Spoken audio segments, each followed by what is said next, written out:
your forecast first with meteorologist Juklo. And good evening, everyone. A very summer-like day today. High temperatures managing to reach the 80s. I am concerned that a few of these storms might contain some very strong winds, also some hail. Talk a little bit more about why it's important for you, more specifically Carnes, in partnering with local farmers here in the mid-state. The Weather Prediction Center has us in an elevated risk here for excessive rainfall as we head into Monday afternoon. What do I mean by that? Well, rainfall that could lead to potentially some localized flooding. A heavier round of some showers and storms coming for parts of the area this afternoon. We'll have more details on that coming up in a few minutes.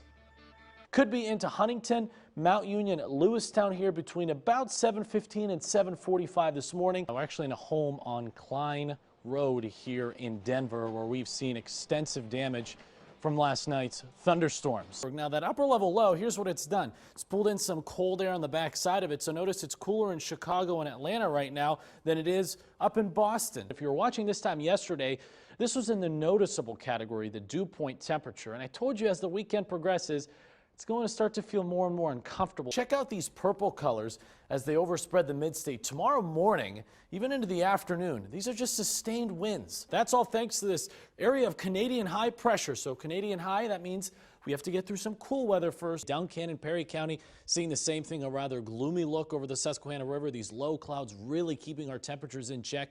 And notice the wind direction out of the east-southeast, locking in that Atlantic moisture. Finally, some relief by next Thursday. Coming up next, while you may wear the same thing to work every day, kids like to change it up. Our style expert is sharing some back-to-school trends next in seasonal style. You're watching Good Day PA on ABC 27. Look for temperatures to go up into the mid-80s this afternoon. Some places maybe even upper 80s with that humidity making it feel quite uncomfortable. Akron, Salunga, you are in its path, so this destructive storm will likely be impacting these places over the next 30 minutes. And good morning, everybody. Meteorologist Juklo here with you. Wanted to come on and talk a little bit more about Dorian. Scary, 180-mile-per-hour storm. That's maximum sustained wind with gusts over 200 miles per hour. So Perry County, Juniata County, you're getting the worst of the activity right now. So if you're watching us from Thompsontown near Mifflintown, looks like just northwest of Newport,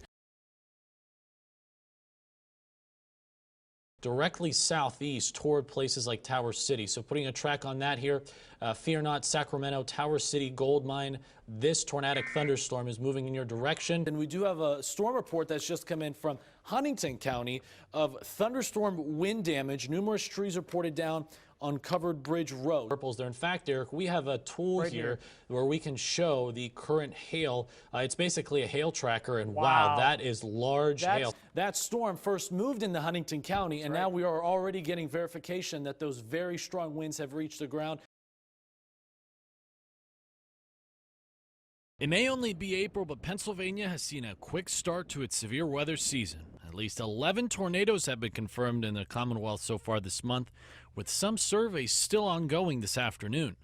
This comes after a squall line dropped 9 tornadoes on the 14th. This past weekend, another line of storms dropped at least 2 tornadoes over central Pennsylvania, one being confirmed in southern Juniata County and the other in southeastern Huntington County. The first time that these hurricane hunters have ever come to central Pennsylvania, and we got to talk with some of the hurricane experts as well as tour both of their planes. The Hurricane Hunter fleet has 12 total planes authorized to fly into hurricanes, 2 NOAA P-3s and 10 C-130s. Both of these planes that we have here today fly right into the eye of the hurricane, and they're not flying around the storm, they're flying right in about 10,000 feet. And both collect data that are very valuable for forecasters at the Hurricane Center. The NOAA P-3 plane specializes in research, having special instrumentation on board, such as a Doppler radar on its tail. The WC-130J, otherwise known as Hercules, is a more operational aircraft, flying directly into the storm and measuring flight level winds. As of yesterday, over 3 inches of rain. Our average for this time of the month is just under 1.5 inches, and we're now sitting just under 18 inches of rain so far for the year, wetter than this time last year. Reporting from the Susquehanna River, I'm meteorologist Juklo, ABC 27 News.